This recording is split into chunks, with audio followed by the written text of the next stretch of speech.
할렐루야. 하나님께서 우리에게 주신 좋은 날, 하나님 앞에 예배하며 하나님을 더 깊이 경험하는 귀한 예배가 되기를 바랍니다. 함께 기도하면서 오늘 수요 예배 하나님 앞에 드리겠습니다.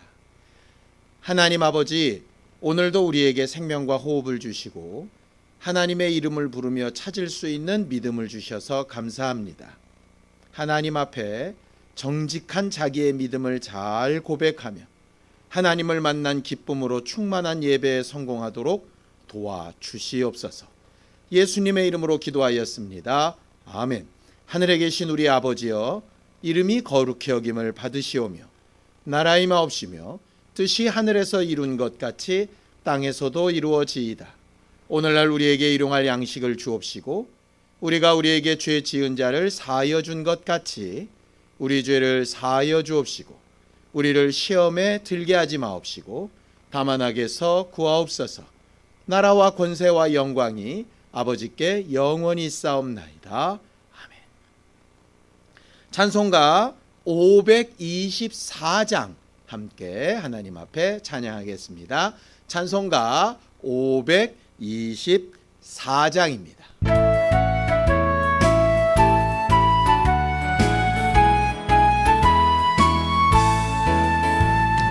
갈 길을 밝히 보이시니 주 앞에 빨리 나갑시다. 우리를 찾는 구주 예수 곧 오라시네. 죄악 벗은 우리 영혼은 기뻐 뛰며 주를 보겠네. 하늘에 계신 주 예수를 영원히 섬기리. 우리를 오라 하시는 말 기쁘게 듣고 순종하세. 구주를 믿기 지체 말고 속속히 나가세. 죄악 벗은 우리 영혼은 기뻐 뛰며 주를 보겠네. 하늘에 계신 주 예수를 영원히 섬기리.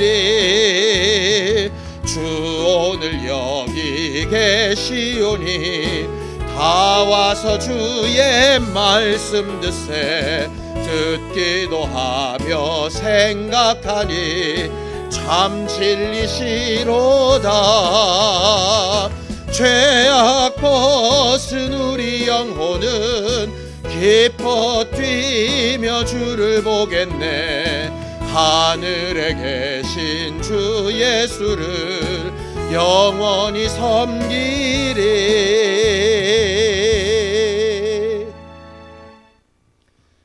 하나님 아버지, 오늘도 이 자리에 우리와 함께 하신 하나님의 말씀을 들으며 생각도 하고 우리가 나아가야 될 분명한 방향을 잘 인도받는 우리 모두가 될 수 있도록 성령으로 가르쳐 주시옵소서.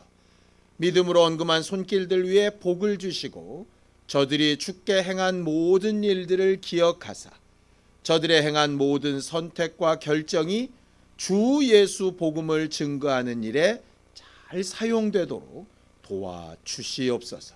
예수님의 이름으로 기도하였습니다. 아멘. 하나님의 말씀은 사도행전 23장 1절에서 11절까지 말씀을 함께 합독하겠습니다. 사도행전 23장 1절에서 11절까지 말씀을 함께 합독하겠습니다. 함께 읽습니다. 시작. 바울이 공회를 주목하여 이르되, 여러분 형제들아, 오늘까지 나는 범사의 양심을 따라 하나님을 섬겼노라 하거늘. 대제사장 아나니아가 바울 곁에 서 있는 사람들에게 그 입을 치라 명하니, 바울이 이르되, 회칠한 담이여, 하나님이 너를 치시리로다. 내가 나를 율법대로 심판한다고 앉아서 율법을 어기고 나를 치라 하느냐 하니, 곁에 선 사람들이 말하되 하나님의 대제사장을 내가 욕하느냐? 바울이 이르되 형제들아 나는 그가 대제사장인 줄 알지 못하였노라. 기록하였으되 너의 백성의 관리를 비방하지 말라 하였느니라 하더라. 바울이 그중 일부는 사두개인이요 다른 일부는 바리새인인 줄 알고 공회에서 외쳐 이르되 여러분 형제들아 나는 바리새인이요 또 바리새인의 아들이라. 죽은 자의 소망 곧 부활로 말미암아 내가 신문을 받노라. 그 말을 한즉 바리새인과 사두개인 사이에 다툼이 생겨 무리가 나누어지니 이는 사두개인은 부활도 없고 천사도 없고 영도 없다 하고 바리새인은 다 있다 함이라. 크게 떠들새 바리새인 편에서 몇 서기관이 일어나 다투어 이르되 우리가 이 사람을 보니 악한 것이 없도다. 혹 영이나 혹 천사가 그에게 말하였으면 어찌하겠는가 하여 큰 분쟁이 생기니 천부장은 바울이 그들에게 찢겨질까 하여 군인을 명하여 내려가 무리 가운데서 빼앗아 가지고 영내로 들어가라 하니라. 그날 밤에 주께서 바울 곁에 서서 이르시되 담대하라. 내가 예루살렘에서 나의 일을 증언한 것 같이 로마에서도 증언하여야 하리라 하시니라. 아멘.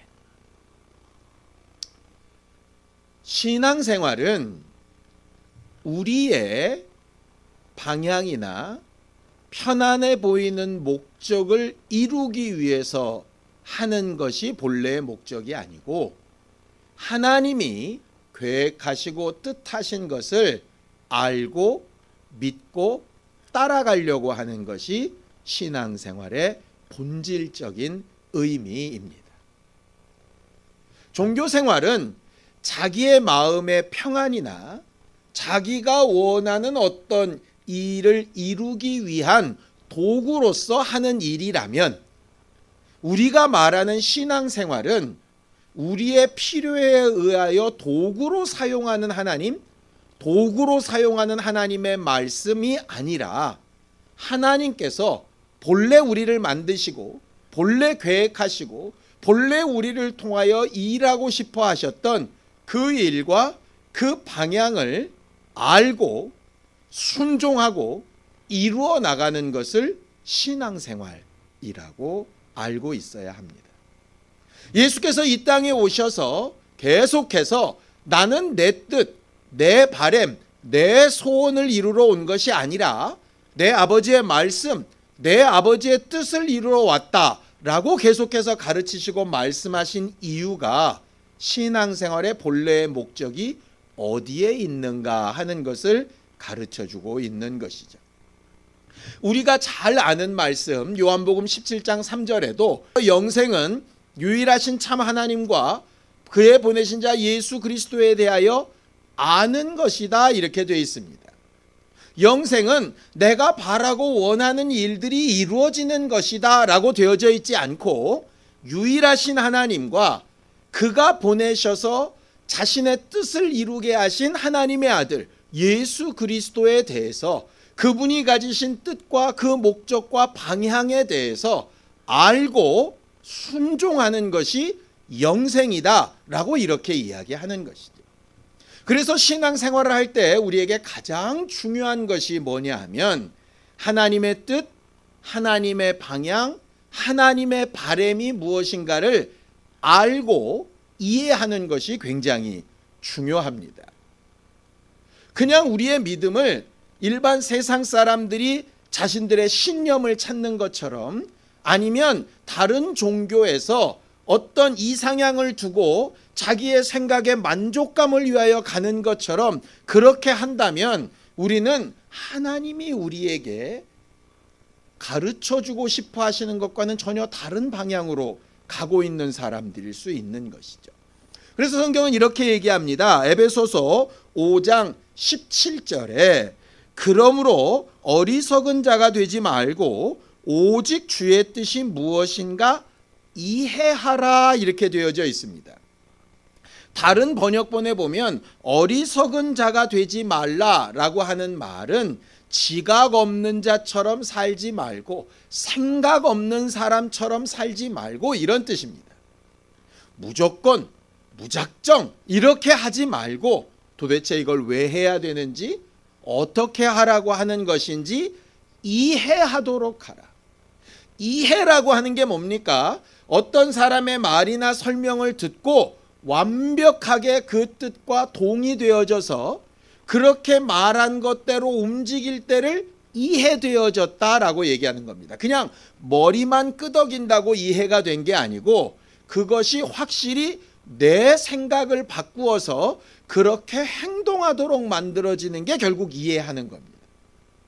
신앙생활은 어리석은 자가 되지 말고 지각 없고 생각 없는 자처럼 사는 게 아니라 하나님의 뜻을 이해하고 그 방향으로 내 몸과 마음과 생각을 옮겨 놓는 것을 가르쳐서 신앙생활이라고 말하는 것이죠.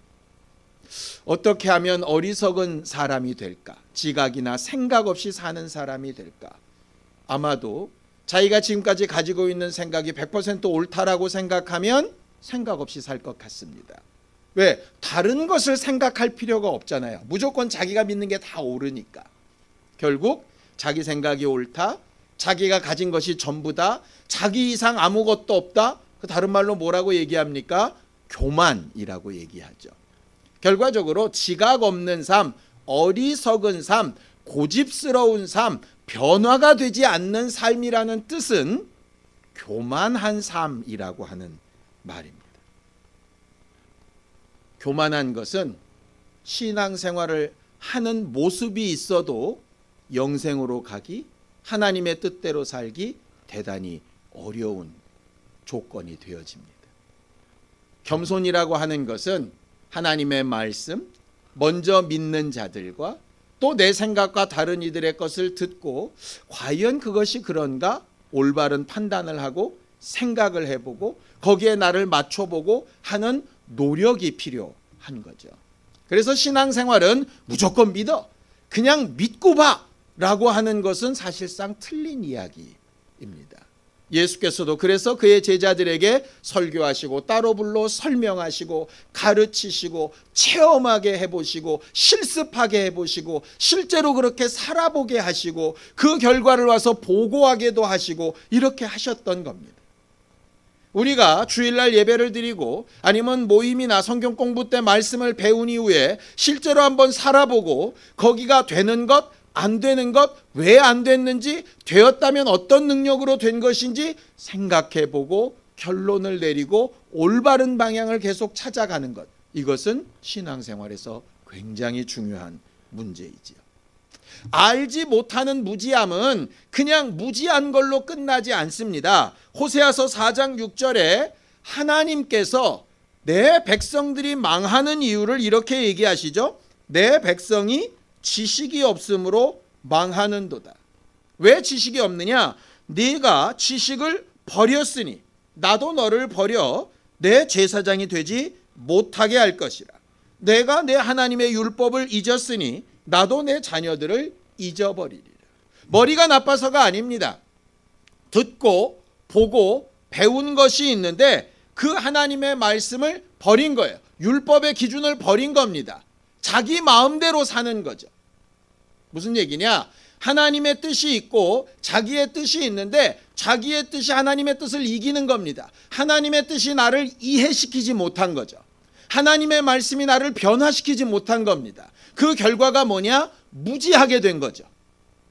자기 딴에는 똑똑합니다. 자기 생각대로 했고 자기 계획대로 했으니까 대단히 똑똑한데 하나님의 입장에서 보면 무지한 거죠. 그래서 그 결과는 망하는 겁니다.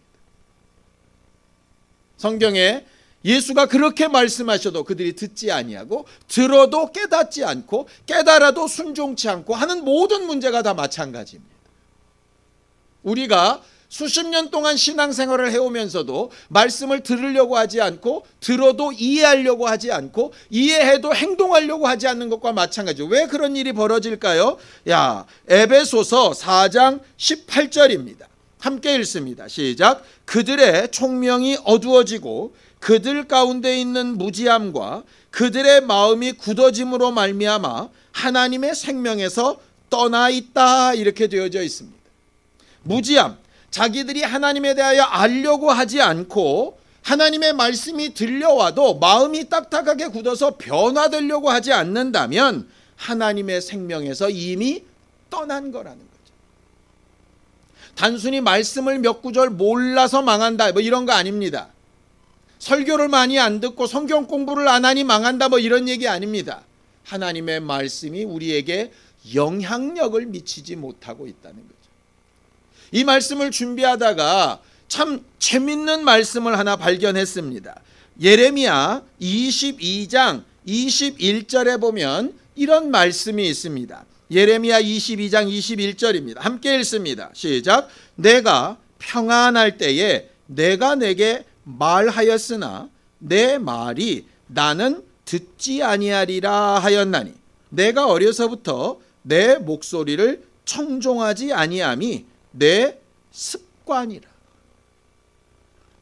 죄인된 우리의 습관이 뭐냐면 하나님의 말씀은 의도하지 않아도 너무나도 자연스럽게 내 귀에 필터가 있어서 걸러진다는 거죠. 간혹 이런 경우 있지 않습니까? 아이들에게 뭔가 부모님이 훈계를 합니다. 아니면 어쩔 때는 칭찬을 합니다. 어쩔 때는 약속을 합니다.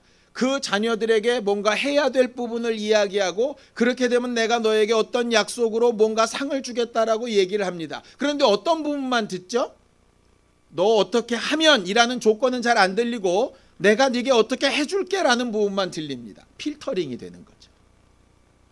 똑같은 설교를 듣고도 어떤 사람은 이 부분에 어떤 사람은 저 부분의 은혜를 받았다라고 합니다. 심지어 어떤 경우는 시험에 드는 사람도 있습니다. 왜 똑같은 설교를 듣고 어떤 사람은 이쪽에서 어떤 사람은 저쪽에서 어떤 사람은 시험에 들고 이럴까요? 습관적으로 필터링이 되는 거죠. 내 마음에 드는 부분에 말씀이 들어오면 은혜를 받습니다. 내 생각과 다른 부분에 말씀이 들어오면 튕겨나갑니다. 그 부분이 좀 더 강조가 되어지면 시험 들기 시작합니다. 뭐 이렇게 되는 겁니다. 왜 그러느냐? 하나님의 말씀을 어리석은 방법이 아니라 잘 듣고 이해하려는 방향으로 움직이지 않기 때문에 그렇습니다. 하나님의 말씀으로 인해서 내 마음과 생각과 삶을 바꾸려고 하는 게 아니라 내 마음과 생각과 삶을 하나님의 말씀으로 뭔가 검증을 받으려고 자꾸 하는 거죠. 물론 그런 기능도 필요합니다. 그러나 그렇게 계속 신앙생활을 하다 보면 하나님의 말씀을 취사 선택하게 되는 거죠. 내게 마음에 드는 말씀만 고르고 내게 부담스러운 말씀을 버려버리는 겁니다. 그러니까 이렇게 되는 겁니다. 하루살이는 걸러내고 약대는 삼키는 거죠.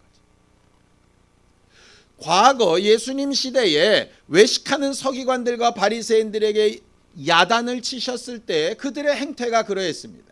하나님의 말씀에서 자기들에게 불리하고 어려운 부분들은 다 걸러내고 자기들에게 유익한 부분들은 다 수용하는 거죠. 그게 뭐라고요? 우리의 습관이라. 어떤 사람은 아침에 늦게 일어나는 습관이 있습니다. 어떤 사람은 공부할 때 다른 것을 막 다 시끄럽게 해야만 공부가 되는 습관인 경우도 있지요. 어떤 사람은 아침마다 화장실을 가는 습관도 있고요. 습관은 이렇게 우리 몸에 배어져 있는 겁니다.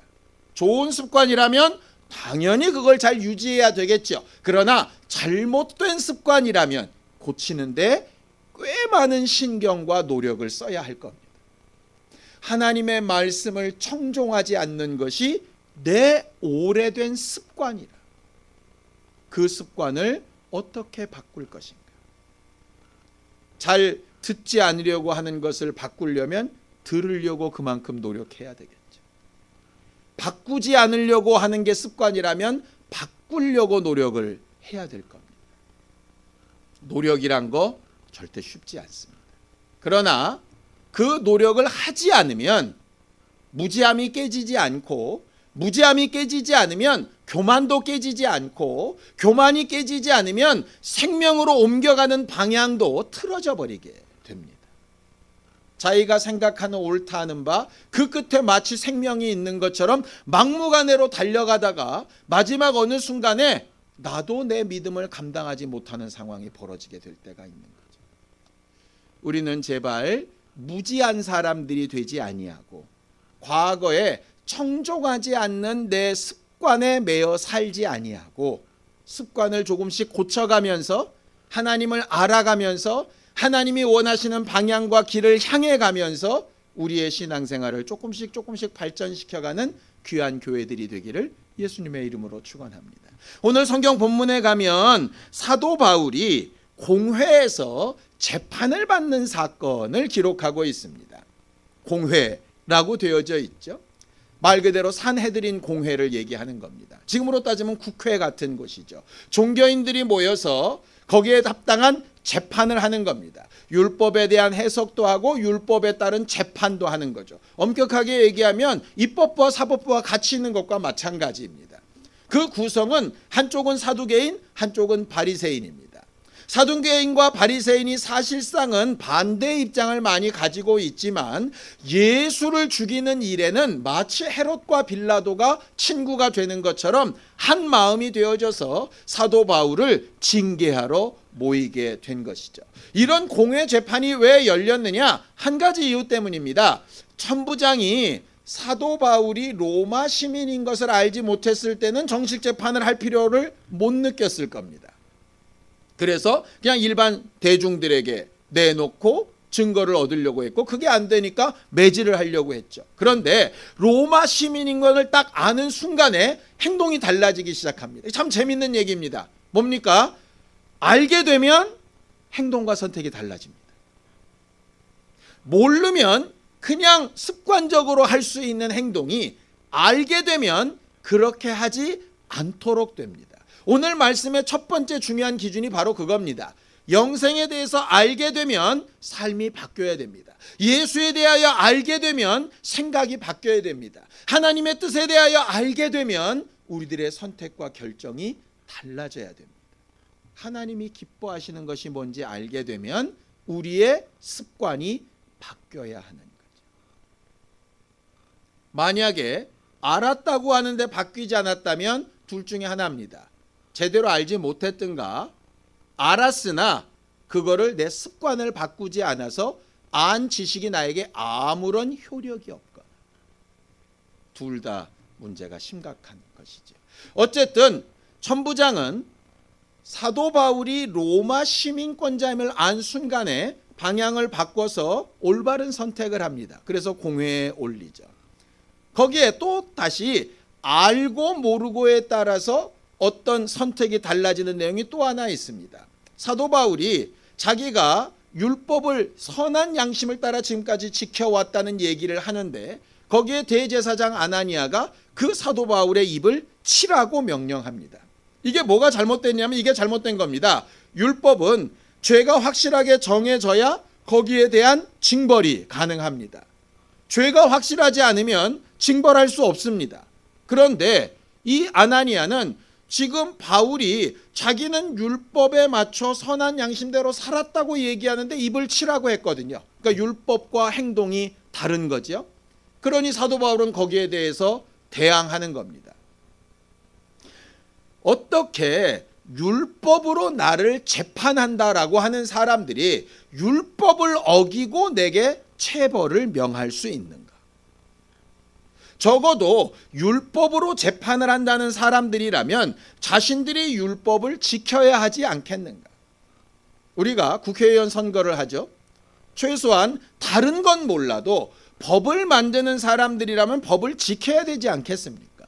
법을 어기는 사람들이 무슨 법을 만들 수 있겠어요? 재판하는 사람들이 법을 어기면서 어떻게 재판을 할 수 있겠습니까? 바로 그런 의미입니다. 그러니 사도 바울에게 이런 겁니다. 법대로 제대로 행동하지 않는 걸 보니 너는 재판장에 앉을 자격이 없다. 이 얘기죠. 제대로 알지 못한 것입니다.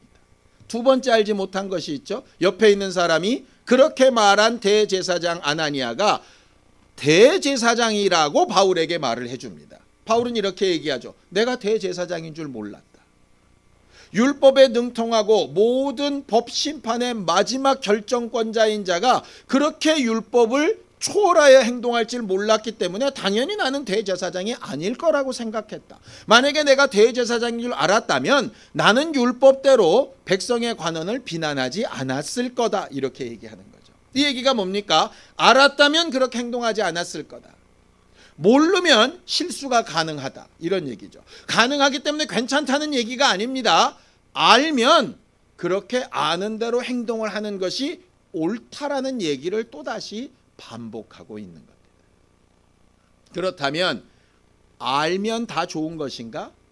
제대로 알지 못하면 문제가 생기는 거죠. 이게 이제 그 다음 사건입니다. 그 산헤드린 공의회에 아까도 말씀드린 것처럼 사두개인들과 바리새인 두 부류가 있습니다. 두 부류가 알고 믿는 내용이 조금 다릅니다. 사두개인들은 다윗 시대의 대제사장이었던 사독의 후예들을 보통 일컫는데요. 사독이 대제사장이기 때문에 사두개인들은 대부분 제사장 일파들입니다. 제사장이라서 가장 중요하게 여기는 것은 모세오경입니다.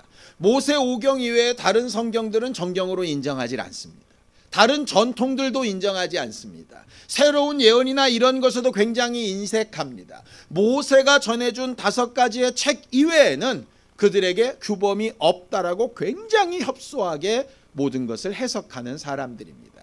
왜냐? 그 가운데 있는 제사법이 그들이 추종하고 따라가야 될 가장 큰 목적이거든요. 그러다 보니까 그들은 율법을 굉장히 협소하게 해석을 합니다. 그리고 율법에 있는 그대로 율법을 잘 지켜 행동하면 이 땅에서 자손이 잘 되고 복을 받는다는 일에 굉장히 익숙한 사고를 가지고 있습니다. 그래서 부자들이 굉장히 많았죠. 왜냐하면 제사장 제도를 잘 영위하기 위해서 로마에게 권리를 받았고 그 권리를 지키기 위해서는 로마와 친해질 수밖에 없습니다. 그래서 친로마 성향이죠. 정부와 굉장히 친합니다. 정부에서 오는 도움도 받습니다. 그리고 자기 생활도 부유합니다. 그 부유한 이유를 뭐라고 얘기하느냐? 자기들이 율법을 잘 지켰기 때문에 이 땅에서 복을 받는 거라고 얘기를 합니다. 영생이나 하늘나라나 부활이나 이런 것들은 이 땅에서 복받지 못한 사람들이, 이 땅에 가능성이 없는 사람들이 그저 바라는 이상향에 불과하다라고 생각을 하는 겁니다. 이미 하나님은 우리에게 주실 것을 다 주셨고 그대로 행동만 하면 이 땅에서 복받는다. 그래서 부유한 귀족 계급이고 친로마적인 성향을 가지고 있으면서 자기 권리를 잘 사용할 줄 아는 사람들이 바로 사두개인들이죠. 반대로 바리새인들은 포로기 시대 때 율법을 연구하던 사람들입니다. 이런 고난이나 아픔이 어디서부터 왔는가? 율법을 제대로 지키지 못했기 때문이다. 그래서 모세의 율법 말고 그 뒤로 있는 장로들의 유전이나 그 뒤로 전래된 예언자들의 모든 예언이나 또 여러 가지 정말 해야 되는 행동 거지 하나하나를 굉장히 세세하고 넓게 해석을 하는 사람들입니다. 안식일 규정이나 이런 부분에 굉장히 민감하게 되는 거죠. 그렇게 모든 삶을 하나님의 법에 매이고 또 매이고 살다 보니 할 수 있는 게 별로 많지 않습니다. 그리고 자기들을 억압하고 정말 하나님의 율법대로 살려고 하는 일에 로마법을 갖다 들이대고 하는 이런 로마에 적대시 될 수밖에 없습니다. 그러다 보니 점점 생활은 궁핍해지죠. 사두개인들처럼 친로마적인 성향으로 부자가 되고 잘 사는 일에 반발심이 생깁니다. 그러니 자기들은 더 순전하고 더 나은 신앙생활을 하고 있던 자부심이 있고 그런 의미에서 생활은 궁핍해도 자존심이 굉장히 센 사람들이 바로 바리새인들이죠. 이 두 부류가 서로 믿는 바가 다른 겁니다.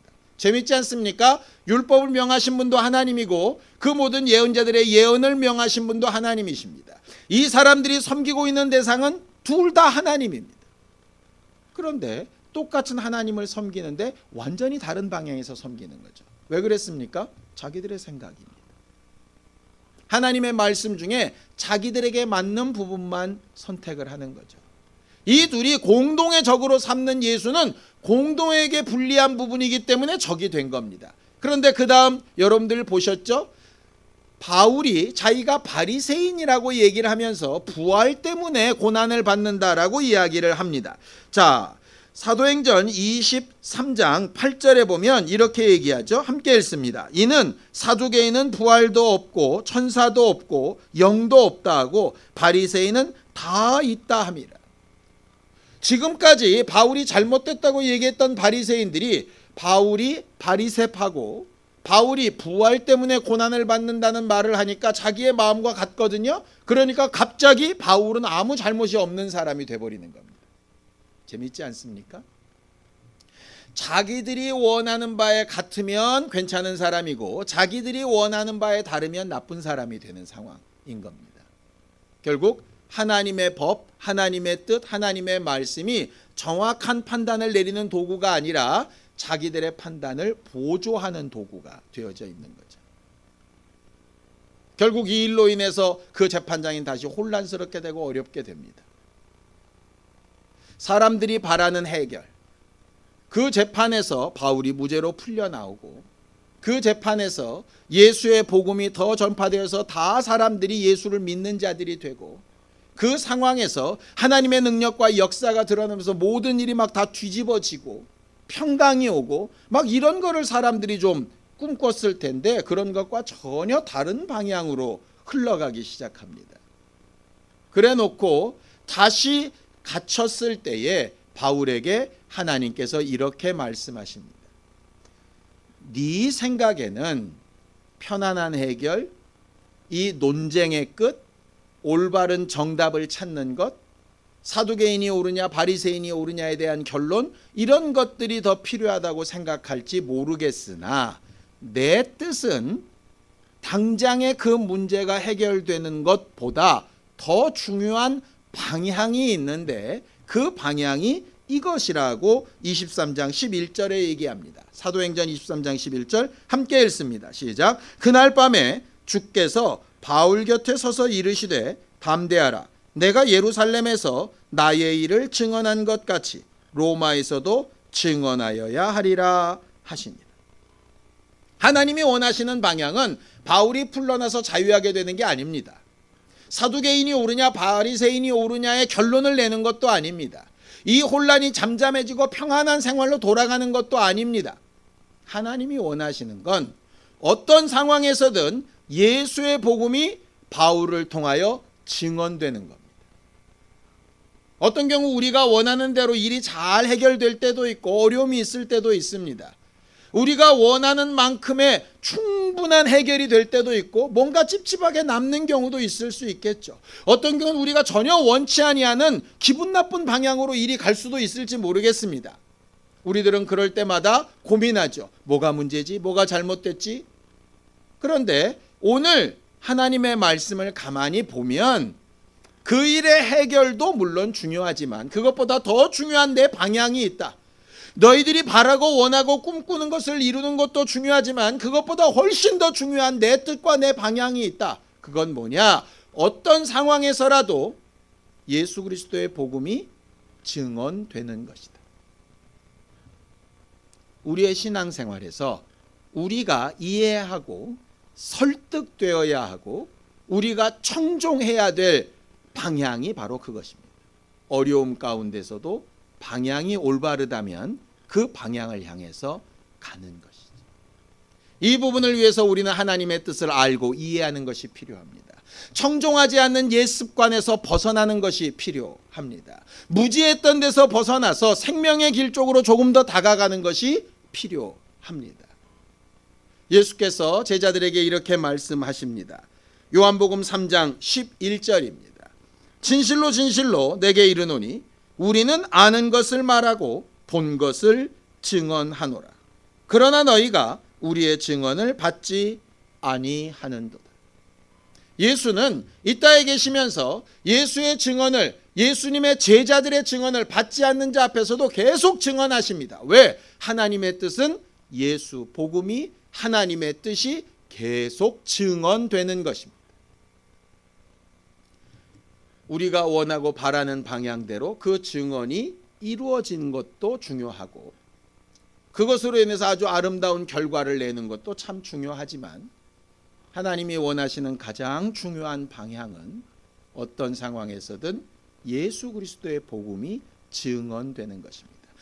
이 부분을 위해서 우리가 아는 것이 필요합니다. 알지 못하고는 증언할 수 없습니다. 경험해보지 않고서는 증언할 수 없습니다. 카더라라는 통신으로 말할 수는 없는 겁니다. 내가 하나님의 말씀을 듣고 내 과거의 습관을 고쳐서 하나님의 뜻대로 행동하며 움직여 보니 이것이 진리더라 라고 말할 수 있는, 그 뒤로 우리가 또다시 깨닫게 되고 변화된 부분이 있다면 내가 이전까지는 이렇게 알고 있었는데 하나님의 뜻이 이러하다고 아는 순간 내 선택이 이렇게 되었다 라고 증언할 수 있어야 하는 것이죠. 이것을 위해서 오신 분이 성령이십니다. 성령께서 우리 안에 들어오셔서 말씀이 생각나게 하시고 우리의 잘못된 습관을 고치시고 하나님 말씀 앞에 청종하고 이해하고 따라가는 교회들로 만들어 주시기를 예수님의 이름으로 축원합니다. 함께 같이 기도하겠습니다. 하나님 아버지, 하나님께서 오늘도 우리에게 주의 말씀을 듣게 하여 주셨사오니 하나님의 말씀을 전하고 들은 자들이 다 어리석은 자가 되지 아니하고 하나님의 말씀과 그 뜻을 잘 이해하는 사람들이 되게 하여 주시옵시고, 우리가 무언가 알고 깨달았다면 선택과 결정과 행동이 달라질 수 있도록, 옛 어리석은 습관에서 변화가 될 수 있도록 우리를 도우시고 인도하여 주시옵소서.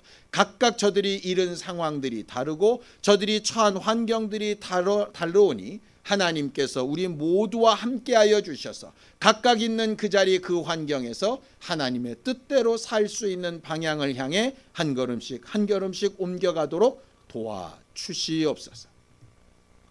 이제는 우리 주 예수 그리스도의 은혜와 하나님 아버지의 극진하신 사랑과 성령님의 감동하시고 함께하시는 분명한 증거가 어려운 상황 가운데서도 올바른 방향을 향하여 잘 인도받아 나아가길 원하는 우리 모두 위에 이제로부터 영원까지 함께 있을지어다. 아멘.